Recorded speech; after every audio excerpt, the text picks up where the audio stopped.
भगवान सत्यनारायण की यह कथा विस्तार से 5 अध्यायों में वर्णित है।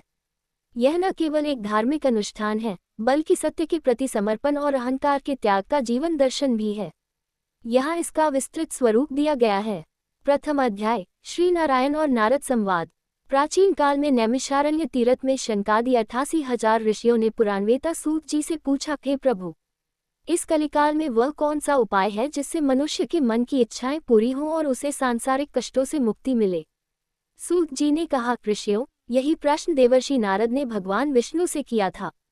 भगवान ने बताया कि सत्यनारायण व्रत संसार का सबसे उत्तम व्रत है।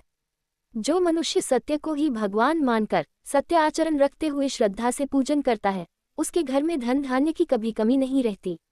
द्वितीय अध्याय, दरिद्र ब्राह्मण और लकड़हारा। काशी नगरी में एक अत्यंत निर्धन ब्राह्मण रहता था। वह भूख प्यास से व्याकुल होकर प्रतिदिन पृथ्वी पर भटकता था। उसकी करुणा देख भगवान विष्णु ने एक वृद्ध ब्राह्मण का रूप धारण किया और उसके पास जाकर पूछा, हे विप्र, तुम इतने दुखी क्यों हो? ब्राह्मण ने अपनी व्यथा सुनाई। भगवान ने उसे सत्यनारायण व्रत की विधि बताई। अगले दिन उस ब्राह्मण ने भिक्षा में मिले धन से श्रद्धापूर्वक पूजन किया। देखते ही देखते उसकी दरिद्रता दूर हो गई। एक दिन जब वह पूजन कर रहा था, तब एक लकड़हारा वहां आया। उसने व्रत का महत्व सुना और संकल्प किया कि आज लकड़ी बेचकर जो धन मिलेगा उससे वह भगवान का पूजन करेगा। उस दिन उसे लकड़ियों के दोगुने दाम मिले और वह भी सुख समृद्धि को प्राप्त हुआ। तृतीय अध्याय, साधु वैश्य और उसकी प्रतिज्ञा। एक साधु नाम का वैश्य था। उसकी कोई संतान नहीं थी। उसने संकल्प किया कि संतान होने पर वह भगवान का पूजन करेगा।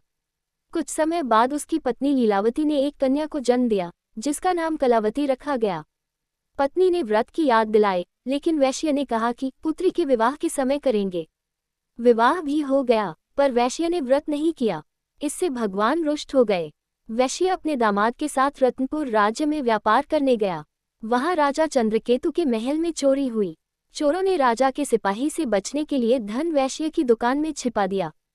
सिपाहियों ने वैश्य और उसके दामाद को चोर समझकर जेल में डाल दिया और उनका सारा धन जब्त कर लिया। घर पर लीलावती और कलावती भी दरिद्र हो गईं। चतुर्थ अध्याय, दंड और क्षमा। एक दिन कलावती ने किसी ब्राह्मण के घर सत्यनारायण व्रत होते देखा। उसने घर आकर अपनी माँ को बताया। तब माँ बेटी ने मिलकर भगवान से अपनी भूल की क्षमा मांगी और व्रत किया। प्रसन्न होकर भगवान ने राजा को स्वप्न में आदेश दिया कि उन वैश्यों को मुक्त करो, वे निर्दोष हैं। राजा ने उन्हें धन धान्य देकर विदा किया। जब वे नाव से लौट रहे थे, तब भगवान ने सन्यासी रूप में उनकी परीक्षा ली और पूछा, तुम्हारी नाव में क्या है? वैश्य ने अहंकार में झूठ बोला, इसमें तो केवल बेलपत्ते और लताएं हैं। भगवान ने कहा, तुम्हारा वचन सत्य हो। नाव तुरंत हल्की हो गई। वैश्य ने जब देखा कि धन वास्तव में पत्तों में बदल गया है, तो वह भगवान के चरणों में गिर पड़ा। भगवान ने उसे सिखाया कि सत्य से विमुख होने पर कष्ट निश्चित है। क्षमा मांगने पर उसकी नाव पुनः धन से भर गई। पंचम अध्याय, राजा तुंगध्वज और ग्वाले। एक समय राजा तुंगध्वज वन में शिकार खेलकर थककर एक वट वृक्ष के नीचे बैठे थे। वहां कुछ ग्वाले चरवाहे भक्ति भाव से भगवान सत्यनारायण का पूजन कर रहे थे। राजा ने अपने अहंकार के कारण न तो भगवान को प्रणाम किया और न ही ग्वालों द्वारा दिया गया प्रसाद लिया।